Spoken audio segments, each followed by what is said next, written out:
नमस्कार, मैं हूं श्वेता सिंह और आप देख रहे हैं आज तक। दिल्ली में ये लाइन वैक्सीनेशन के लिए लगी है। शुरुआत में हमने देखा कि अलग अलग इलाकों में थोड़ी झिझक जरूर लोगों में नजर आती थी, लेकिन अब लोग बड़ी संख्या में निकल कर आ रहे हैं, वैक्सीन लगवा रहे हैं। क्योंकि अगर कोरोना के संक्रमण के चेन को तोड़ना है तो वैक्सीन जरूरी है। हाँ, कुछ अपवाद जरूर हैं जहां पर हमें यह देखने के लिए मिला कि वैक्सीन के डोज के बावजूद संक्रमण के कुछ केसेस हैं, लेकिन उसके बावजूद डॉक्टर्स कहते हैं कि अगर वैसे में संक्रमण होता है तो उसका जो असर होता है वो कम होता है। इसीलिए वैक्सीन बेहद जरूरी है। आज हिंदुस्तान में 2 वैक्सीन चल रही हैं, लेकिन और को भी अब इजाजत मिल गई है। परिस्थितियां क्या है, उस पर आज ये विशेष।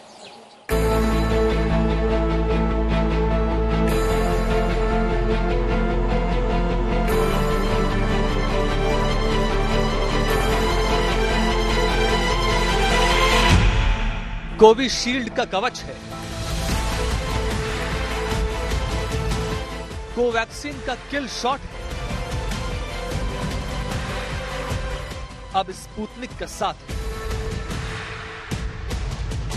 इसके बाद फाइजर आएगी, मॉडर्ना भी आएगी, जॉनसन एंड जॉनसन पूरी ताकत लगाएगी। कोरोना के खिलाफ होगा सबसे बड़ा पलटवार। आधा दर्जन वैक्सीन बनेंगी सबसे बड़ा हथियार। वैक्सीन एक भरोसा है, वैक्सीन एक विश्वास है। अनजान दुश्मन के सामने वैक्सीन ही जीने की आस है। वैक्सीन आपका सबसे बड़ा सुरक्षा कवच भी है। इसलिए कोरोना से इस युद्ध में आपको और हमको वैक्सीन को हथियार बनाकर पूरी ताकत से इसके खिलाफ लड़ना होगा।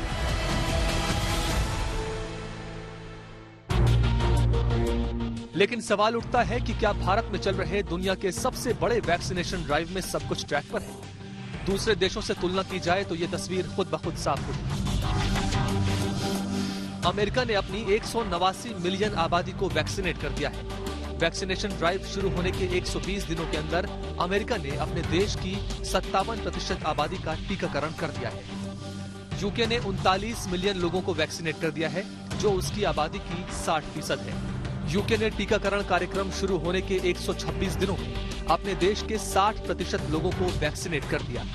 भारत के आंकड़ों पर नजर डाली जाए तो भारत ने अब तक 108 मिलियन लोगों का टीकाकरण कर दिया है, जो हमारी आबादी का 7.6% है।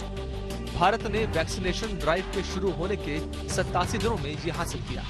चीन ने 99 दिनों में 171 मिलियन लोगों का टीकाकरण कर दिया है, जो उनकी आबादी का 12% है।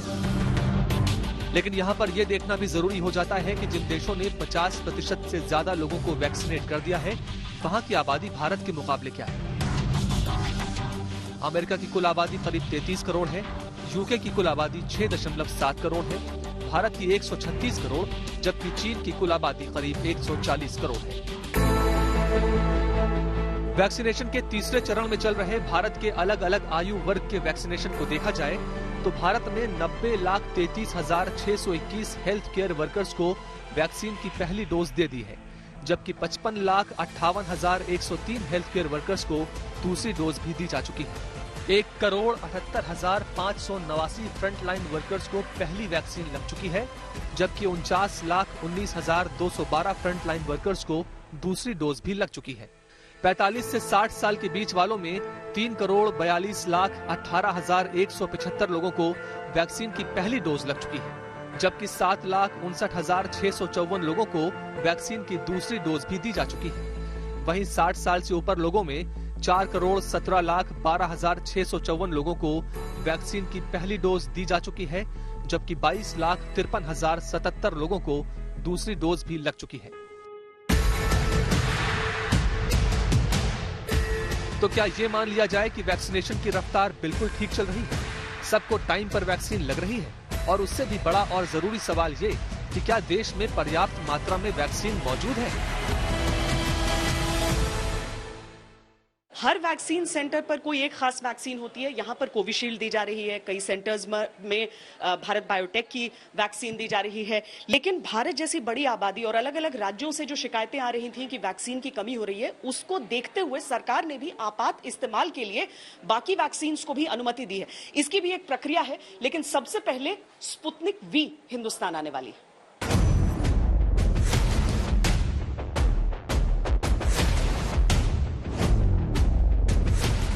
कोरोना के लगातार बढ़ते केसों को देखते हुए सरकार ने रूसी वैक्सीन स्पुतनिक को इमरजेंसी इस्तेमाल के लिए मंजूरी दे दी है। अभी तक भारत में सीरम इंस्टीट्यूट की कोविशील्ड और भारत बायोटेक की कोवैक्सिन को ही टीकाकरण में इस्तेमाल किया जा रहा है।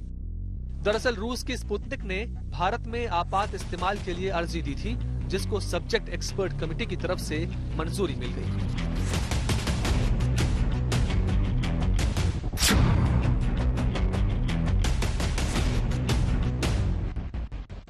रूस के गमालिया रिसर्च इंस्टीट्यूट ने स्पुतनिक टीके के 91.6% असरदार होने का दावा किया है।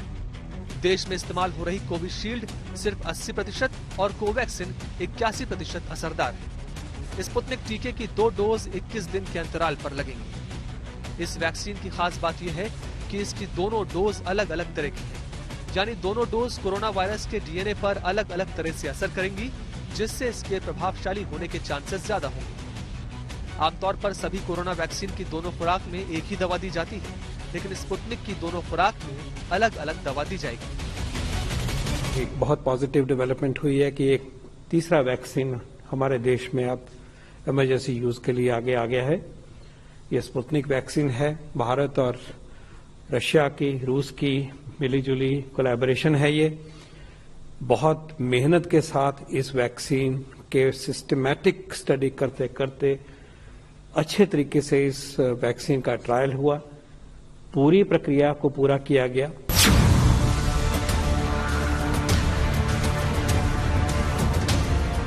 स्पुतनिक को 8 डिग्री सेल्सियस तापमान पर 2 महीने तक रखा जा सकता है, यानी फ्रिज के तापमान पर इस वैक्सीन को रखा जा सकता है। 60 से अधिक देशों में मंजूरी वाला ये दुनिया का पहला कोरोना टीका है। रूस ने पिछले साल अगस्त में इसके इस्तेमाल के लिए मंजूरी दे दी थी।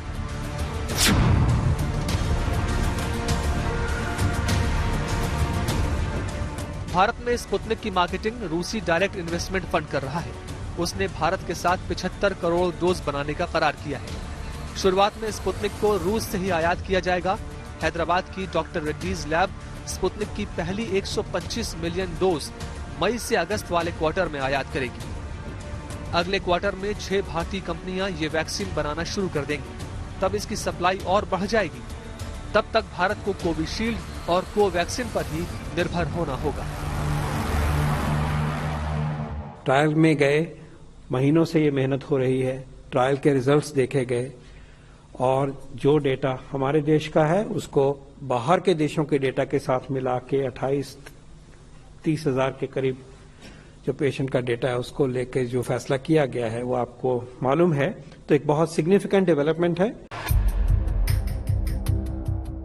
राज्यसभा कमेटी रिपोर्ट के मुताबिक कोविशील्ड की उत्पादन क्षमता 7 से 10 करोड़ डोज प्रति माह है, जबकि कोवैक्सिन की 1.25 करोड़ डोज प्रति माह।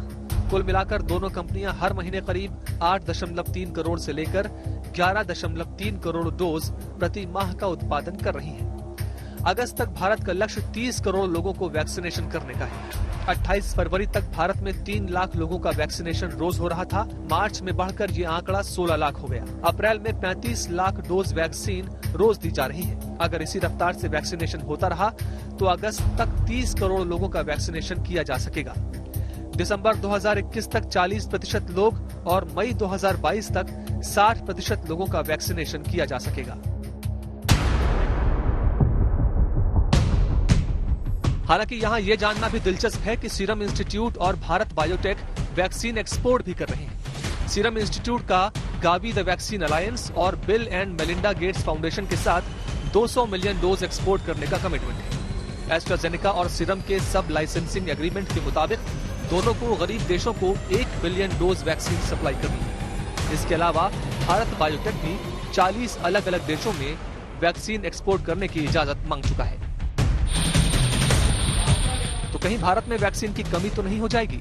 जिस रफ्तार से कोरोना के मामले बढ़ रहे हैं उसमें क्या ये काफी होगा या फिर और विदेशी वैक्सीनों की जरूरत पड़ेगी?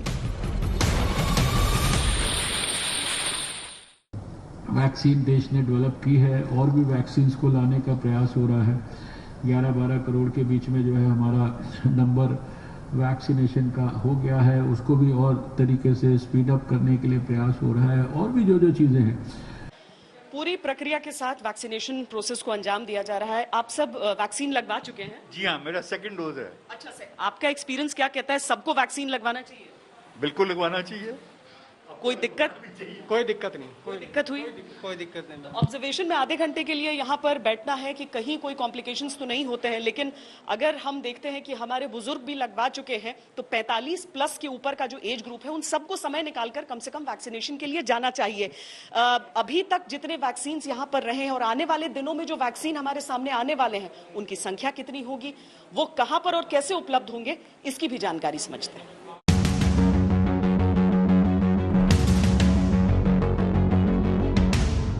स्पुतनिक के इमरजेंसी इस्तेमाल को मंजूरी मिलने के बाद अब दूसरी विदेशी वैक्सीन भी जल्दी ही भारत में इस्तेमाल के लिए आएंगी। इस साल की तीसरी तिमाही के अंत तक भारत को 5 और वैक्सीन मिल सकती है। रूस की स्पुतनिक को भारत में इमरजेंसी इस्तेमाल की मंजूरी मिल चुकी है।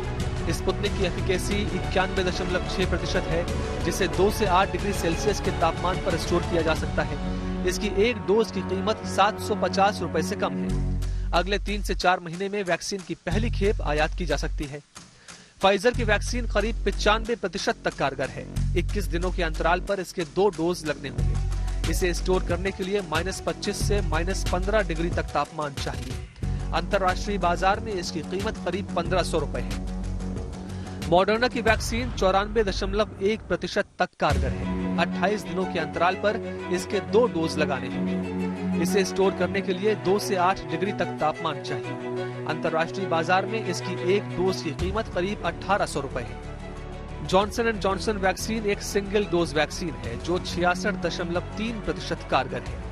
इसे स्टोर करने के लिए 2 से 8 डिग्री तक तापमान चाहिए। इसकी एक डोज की कीमत करीब 750 रुपए है।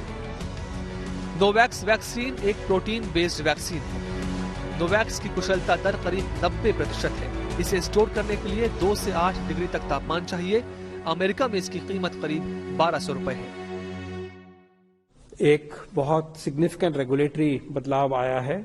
बाहर के जो विदेश में बने हुए वैक्सीन हैं, अगर उनको यूएस के रेगुलेटर ने, यूके के रेगुलेटर ने, ईयू के रेगुलेटर ने और जापान के रेगुलेटर ने अप्रूव किया है या डब्ल्यूएचओ की इमरजेंसी यूज ऑथराइजेशन लिस्ट में इंक्लूड हो गया है, then that or those vaccines are approved for use in India. A prior precondition of a clinical trial will not be applicable, and this is a provision for COVID-19 vaccines. In vaccine के अलावा जाइडस कैडिला की ZyCoV D, Hyderabad की biological ई, पुणे की Gennova company की HGCO19, Bharat biotech की nasal vaccine भी जल्द ही भारत में आएगी। वैक्सीन को लेकर जब भी हम चर्चा करते हैं तो एक एफिकेसी रेट की हमेशा बात आती है। क्या होता है ये? आज अगर कुछ शिकायतें भी आती हैं, अगर कुछ ऐसे मामले भी आते हैं जहां पर इसके बावजूद अगर पॉजिटिव केसेस आते हैं कोरोना के, तो उसके मायने क्या है और इसका क्या मतलब है? डॉक्टर क्या कह रहे हैं इस समय? इस चीज को समझकर ही वैक्सीनेशन की इस ड्राइव को और सफल बनाया जा सकता है। कोरोना वैक्सीन लगाए जाने के बाद कुछ लोगों में इसके साइड इफेक्ट्स भी देखने को मिल रहे हैं। ऐसी स्थिति में सरकार टीकाकरण के बाद होने वाले प्रतिकूल परिणामों को लेकर भी गाइडलाइन जारी करने जा रही है। एडवर्स इवेंट्स फॉलोइंग इम्यूनाइजेशन यानी टीकाकरण के बाद प्रतिकूल घटनाओं को लेकर जारी की जाने वाली ये गाइडलाइन डॉक्टरों और कोविड वैक्सीन लेने वाले लोगों दोनों के लिए फायदेमंद रहेगी। कुछ देशों में जॉनसन एंड जॉनसन और एस्ट्राजेनेका की वैक्सीन इस्तेमाल करने के बाद लोगों में ब्लड क्लॉटिंग की समस्या देखने को मिल रही है। कोविड वैक्सीन लिए जाने के बाद अगर किसी व्यक्ति में असामान्य लक्षण दिखाई देते हैं तो ये गाइडलाइंस उन लक्षणों को समझने में उसकी मदद करेंगी। डॉक्टर इस गाइडलाइन के साथ ये समझ सकेंगे कि मरीज में दिखाई देने वाले लक्षण कितने गंभीर या घातक हैं। जल्द ही सरकार ये गाइडलाइंस जारी करेगी। वैक्सीनेशन जरूरी है हमारे आपके स्वास्थ्य के लिए, समूचे समाज के स्वास्थ्य के लिए, क्योंकि ये एक ऐसी कड़ी है जो कोरोना के संक्रमण को तोड़ने में सबसे ज्यादा मददगार साबित होगी। अभी के लिए इतना ही। देश और दुनिया की बाकी खबरों के लिए आप देखते रहिए आज तक।